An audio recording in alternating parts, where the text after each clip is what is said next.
என்ன பண்றாங்க அந்த சங்கி கூட்டம்? முருகர் மாநாடு நடத்துறாங்க. அடே மடையா, முருகர் யாரோட கடவுள்? தமிழ் கடவுள்யா, எங்க கடவுள், நாங்க பார்த்துப்போம். என்ன சொல்றான்? முருகருக்கு கஷ்டமா?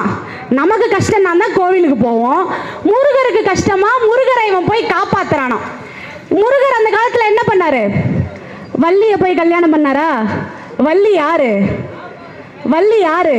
வேடுவர் குலத்தை சேர்ந்த ஒரு பெண். அந்த காலத்திலேயே வேற கேஸ்ட் பொண்ணை கல்யாணம் பண்ணி தந்தை பெரியாரின் வாக்கை நிறைவு செய்த ஒரே கடவுள் முருகர். அவர் யார் பக்கம் நிப்பாரு? திமுக பக்கம் தான் நிப்பாரு.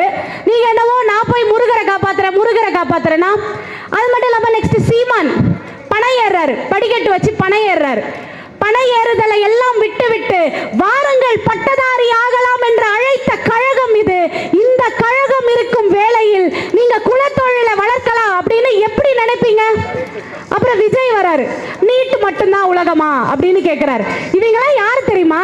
இந்த போக்கிரி படத்துல வர பாடி சோடா. மண்டபால இருக்க கொண்டைய மட்டும் மறந்துடுவாங்க. என் அப்பா புதருக்குள்ள இல்லைன்னு சொல்லாம சொல்லி நான் பிஜேபி ஆளுன்னு ஒரு வாட்டி சொல்லிட்டு இருக்காங்க. தன்னுடைய கட்சியின் பெயரிலே பேரறிஞர் அண்ணாவின் பெயரை வைத்துக்கொண்டு பேரறிஞர் அண்ணாவையும் பெரியாரையும் இழிவு செய்து காணொளி போடுகிறார்கள். அதிமுக காரங்க கை கட்டிக்கிட்டு அதை வேடிக்கை பார்க்கறாங்க. ரத்தம் கொதிக்க தேவையில்ல. ஏன்னா அது அண்ணா திமுக, அது அடிமை திமுக. இது அண்ணாவின் திமுக. நம்ம அடிமையா ஆகவே மாட்டோம். அது மட்டும் இல்லாம ஹண்டேன்னு ஒருத்தவர் தலைவர் கலைஞர் அவர்களுடைய ஆட்சியை பத்தி ஒரு விமர்சனம் செஞ்சாரு. இது மூன்றாம் தரமான ஆட்சி அப்படின்னு சொன்னார். மூன்றாம் தரமான ஆட்சியா? தலைவர் கலைஞர் அவர்கள் அதுக்கு ஏற்புரை சொல்றாரு. மூன்றாம் தரமான ஆட்சிலாம் இல்ல, நான்காம் தரமான ஆட்சி அப்படின்னு சொல்றாரு. உடனே ஹண்டேவுக்கு குழப்பம். என்னையா இது, நம்ம மூணுன்னு சொன்னோம், ஒரு படி பின்னாடி போய் இவர் நாலாம் தரமான ஆட்சின்னு சொல்றாரு அப்படின்னு அவருக்கு ஒரு ஒன்று தோணிக்கிட்டு இருந்துச்சு. உடனே தலைவர் கலைஞர் அவர்கள் சொல்றாரு, வர்ணாசிரம படியில் சூத்திரர்கள் 4ஆம் படியில் தான் இருந்தார்கள். அதற்காக இது சூத்திரர்களுக்கான ஆட்சி, இது தமிழ் மக்களுக்கான ஆட்சி.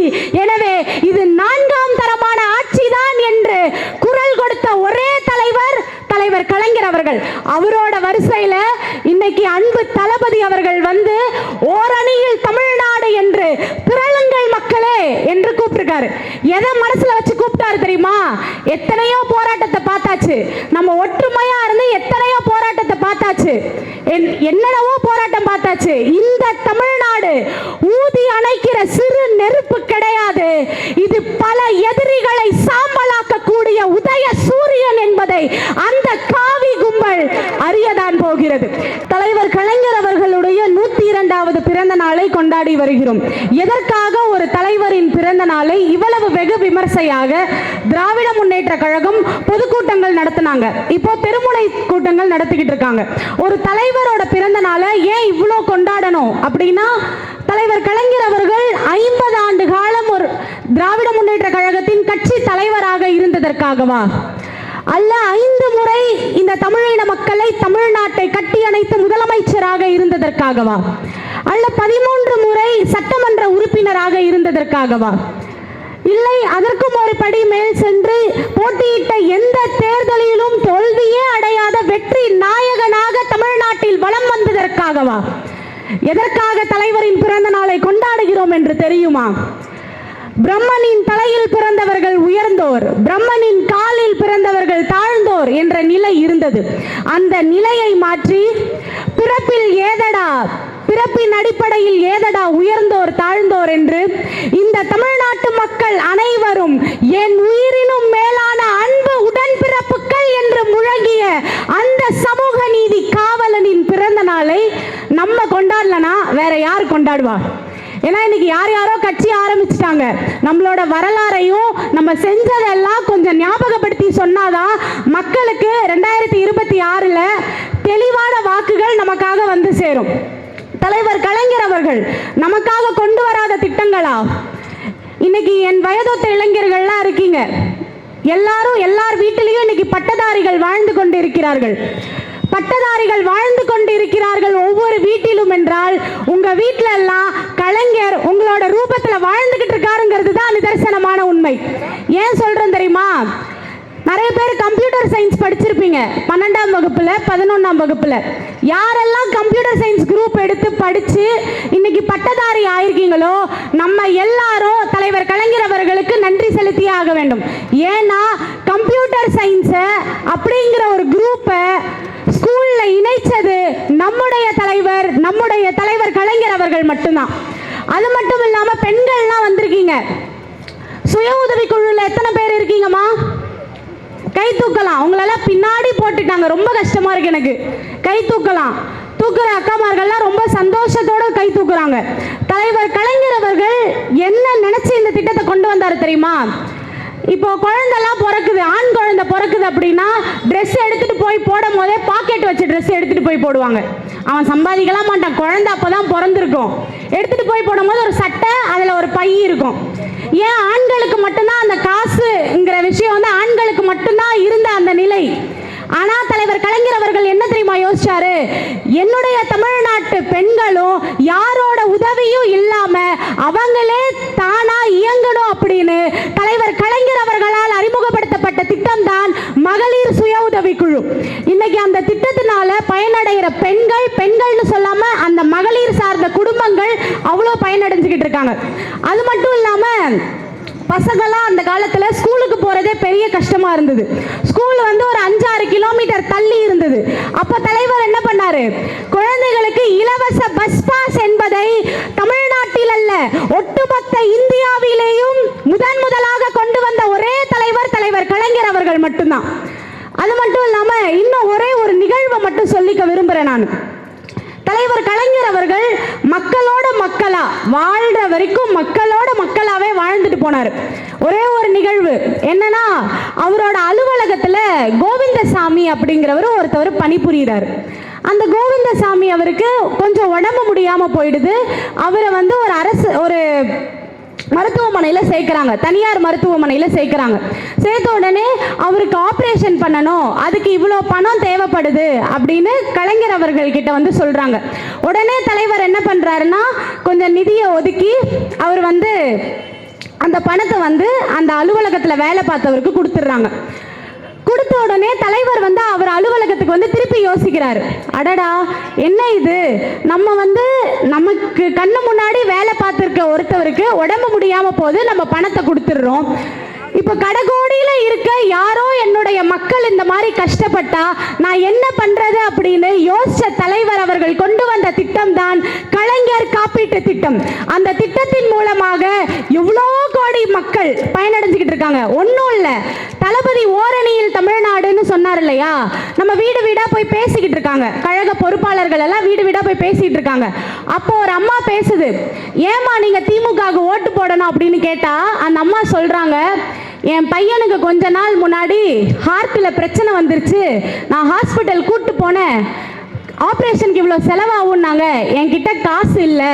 அந்த மருத்துவர் சொல்றாராம், கவலைப்படாதீங்கம்மா, கலைஞர் காப்பீட்டு திட்டம் இருக்கு, உங்க பையனுக்கு நல்லபடியா ஆப்ரேஷன் முடிஞ்சிரும்னு சொல்லி ஆப்ரேஷன் நடந்து இன்னைக்கு அவங்களோட பையன் நல்லபடியா இருக்காங்களாம்.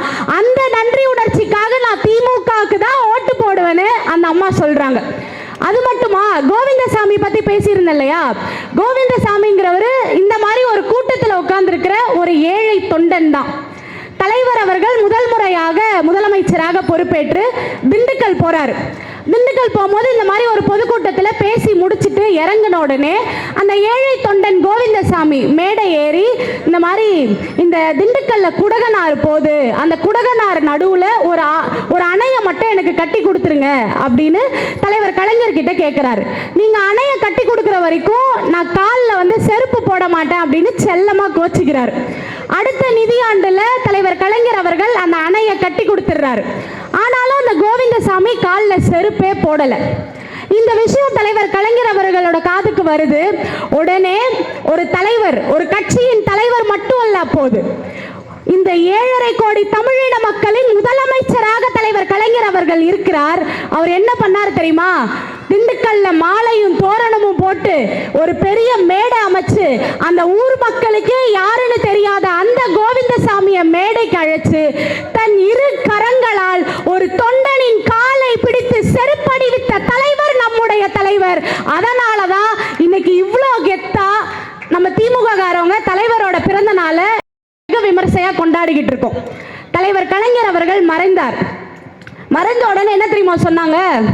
ஆஹா, தமிழ்நாட்டில் ஒரு வெற்றிடம் ஏற்பட்டுருச்சு, இதுக்கப்புறம் திமுகவையோ இல்ல தமிழ்நாட்டுக்கு முதலமைச்சராவோ திராவிட முன்னேற்ற கழகத்திலிருந்து யாரும் வந்துட முடியாது, ஏன்னா ஒரு வெற்றிடம் உருவாயிடுச்சு அப்படின்னு சொன்னாங்க. ஆனா நம்முடைய முதலமைச்சர், ஒப்பற்ற முதலமைச்சர் தங்க தளபதி அவர்கள் என்ன பண்ணிட்டு இருக்காரு? இந்த தமிழ்நாட்டை ஒட்டுமொத்த இந்தியாவிற்கும் ஒரு கட்டிடமாக மாற்றும் தளபதியை நாம் பெற்றிருக்கிறோம். தளபதி ஆட்சிக்கு வந்து 4 ஆண்டு முடிஞ்சு 5ஆம் ஆண்டுல நம்ம எல்லாரும் அவரோட டிராவல் பண்ணிட்டு இருக்கோம். கொண்டு வந்த திட்டங்கள் பல. 4 ஆண்டு திட்டங்கள்னு நான் பேசுறதா இல்ல இந்த தமிழ்நாட்டுக்கு வந்து சேர வேண்டிய 40 ஆண்டுகளான சேவைகள் இல்ல திட்டங்கள்னு பேசுறதான்னு எனக்கு தெரியல. பார் என் தமிழகமே பார், ஊராட்சி, நகராட்சி, மாநகராட்சி என்று தொட்டொலிக்கும் இடமெல்லாம் தளபதியின் கொடி பட்டொலி வீசி பறப்பதை பார். ஏளனம் செய்தோர், காணொலி போட்டோர், கொக்கொலி கொட்டினோர் முன்னால் எங்கள் தளபதி சூரிய தேரேறி எத்திக்கும் மணி கொண்டு என் கோடி தமிழ் மக்களின் ரஜகஜ துரக பதாதிகளோடு பராக்கிரமம் காட்டும் அந்த பராந்தகனின் அழகை பார்த்து தமிழ்நாடு இன்னும் வியந்துகிட்டே இருக்கு. இவ்வளோ தொண்டை தண்ணி வத்த கத்துறேன். யாராவது அக்காமார்கள் நம்ம வீட்டு பொண்ணு பேசுதேன்னு கை தட்டுறீங்களா? அப்படியே உட்காந்துருக்கீங்க. சீரியலுக்கு டைம் ஆயிடுச்சுன்னு யோசிக்கிறீங்களா? இன்னும் 7 மணி ஆகல. 7 மணிக்கு தானே அன்னம் போடுவாங்க, கரெக்டா? எல்லாம் சீரியல் பத்தி யோசிக்கிட்டு இருக்கீங்களா? எவ்வளோ கத்துறேன் இல்லையா பாட்டி? அப்ப நீங்க நான் பேசுறது கேளுங்க பாட்டி. தளபதி நமக்கு என்னெல்லாம் திட்டம் கொண்டு வந்திருக்காரு பாட்டி. பஸ்ல போயிட்டு வரீங்களா? எந்த பஸ்ல போயிட்டு வரீங்க? பாட்டி வந்து ஒரு வார்த்தை சொல்லி பஸ்ன்னு சொல்றாங்க. அது வந்து ஃப்ரீ பஸ் இல்ல பாட்டி. நமக்கான உரிமையை நம்ம தளபதி நமக்காக வாங்கி கொடுத்திருக்காரு. அது கட்டணமில்லா பேருந்து, மகளிருக்கு விடியல் தந்த பேருந்து, அது மகளிர் விடியல் பேருந்து. எந்த மாநிலத்திலையும் இந்த விடியல் பயணம், பெண்களுக்கு கட்டணம் இல்லாம இலவச பேருந்து அப்படிங்கறத கொண்டு வந்ததா சரித்திரமே கிடையாது. தளபதி கொண்டு வந்தாரு. அதுக்கப்புறமா மகளிர் உரிமை தொகை, எல்லாரும் மாசம் 1000 ரூபாய் வாங்குறீங்களா? வாங்குறாங்களா? அப்பா வாங்கலையா பாட்டி? வாங்கலையாக்கா? ஐயோ, இத்தனை பேர் கை தூக்குறாங்க. உங்களுக்குலாம் ஒரு நல்ல விஷயம் சொல்லட்டா, நல்ல செய்தி சொல்லட்டா? இந்த ஜூலை 15ஆம் தேதியில இருந்து இல்ல ஜூலை 20ல இருந்து முகாம்கள் போடுறாங்க. அந்த முகாம்ல போயிட்டு யாருக்கெல்லாம் வரலையோ நீங்க போயிட்டு பதிவு செஞ்சீங்கன்னா உங்களுக்கான மகளிர் உரிமை தொகை வந்து சேரும். நல்ல செய்தியா? அதுக்கப்புறமா காலேஜ் படிக்கிற பசங்க இருக்காங்களா? நானும் காலேஜ் தான் படிக்கிறேன். நம்ம வீட்டு பொண்ணு கவர்மெண்ட் ஸ்கூல்ல படிச்சிருந்து காலேஜ் வரைக்கும் போனாங்க அப்படின்னா நம்ம வீட்டு பொண்ணுக்காக நம்மளே யோசிச்சிருக்க மாட்டோம். ஆனா அப்பாவா, தமிழ்நாட்டு இளைஞர்களின் அப்பாவா தளபதி யோசிச்சு புதுமை பெண் திட்டம் என்று மாதம் 1000 ரூபாய் கொடுக்கக்கூடிய ஒரே ஆட்சி அது திராவிட மாடல் ஆட்சி தான். அதே நம்ம வீட்டு பையனா இருந்தா தமிழ் புதல்வன் திட்டம் என்ற பெயரில் மாதம் 1000 ரூபாய் கொடுத்து வருகிறார். இங்க பாட்டிமார்கள்லாம் வந்திருக்கீங்க. சுகர் இருக்கா? எல்லாருக்கும் சுகர் இருக்கும். சுகர் இருக்கா பாட்டி? இருக்கா? எல்லாரும் கை தூக்குறாங்க. இந்த சுகருக்கு மாசம் 3000 ரூபாய் செலவாகுதான். எப்படி? மாத்திரை மட்டும் 3000 ரூபாய் செலவாகுதான். இதை குறைக்கணும்னு தளபதி முதல்வர் மருந்தகம் என்பதை தமிழ்நாடு முழுவதிலும் திறந்து வைத்து அந்த முதல்வர் மருந்தகத்தில் போயிட்டு நீங்க மாத்திரை வாங்கினீங்கன்னா வெறும் 2000 ரூபாயில, வெறும் 600 ரூபாயில உங்களுக்கான மருத்துவ சேவைகள் முடிவு பெறுது. அது மட்டும் இல்லாம இல்லம் தேடி மருத்துவம்னு வீட்டுக்கு தேடியே மாத்திரை எல்லாம் வந்து சேருதான். காவல்துறை அக்காலாம் வந்திருக்காங்க இன்னைக்கு. அக்கா வந்து ஹாய்க்கா.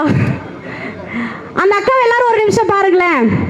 இன்னைக்கும் நம்ம வீட்டு அக்காமார்கள் இல்ல நம்ம வீட்டு பசங்களாம் நான் வந்து டாக்டர் ஆனோம், இன்ஜினியர் ஆனோம் அப்படின்னா விட்டுருவாங்க.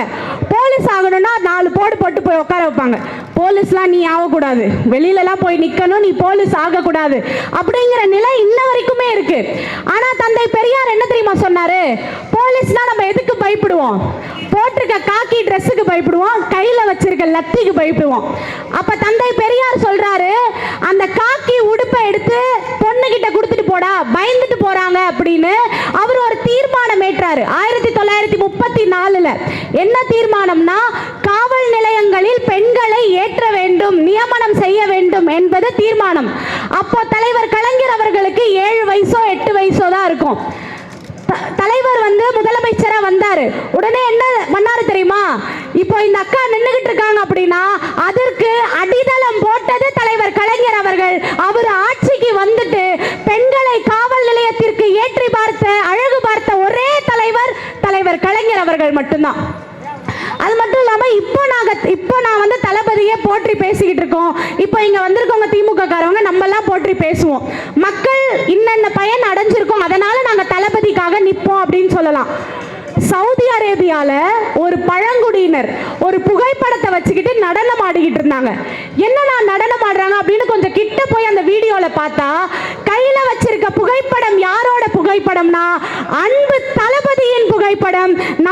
நம்ம தளபதியோட புகழ் தமிழ்நாட்டோட நின்று விடவில்லை, இந்தியாவோட நின்று விடவில்லை, வேறு நாடுக்கு சென்று நம்முடைய தளபதியின் புகழ் அங்கு பேசிக்கொண்டு இருக்கிறது என்றால் இப்படி ஒரு நம்பர் 1 முதலமைச்சரை இந்த தமிழ்நாடு தான் பார்க்க இயலும். இந்த வாட்டி நம்ம பசங்க ஐஐடில போறாங்க, என்ஐடிக்கு போறாங்க, பேர் போன கல்லூரியில எல்லாம் நம்ம பசங்க போய் படிக்கிறாங்க. ஒரே காரணம் நான் முதல்வன் என்ற திட்டத்தை தளபதி கொண்டு வந்தார். எனவே 2026 இது போன்ற பொற்கால ஆட்சியும் இது போன்ற நலத்திட்டங்களும் நம்மள வந்து சேரணும் அப்படின்னா நம்ம எல்லாரும் யார் பக்கம் நிக்கணும்? 2026 நம்முடைய வாக்கு உதயசூரியனுக்கு. நல்ல வாய்ப்பு தந்த அனைவருக்கும் நன்றி பாராட்டி விடைபெறுகிறேன். நன்றி.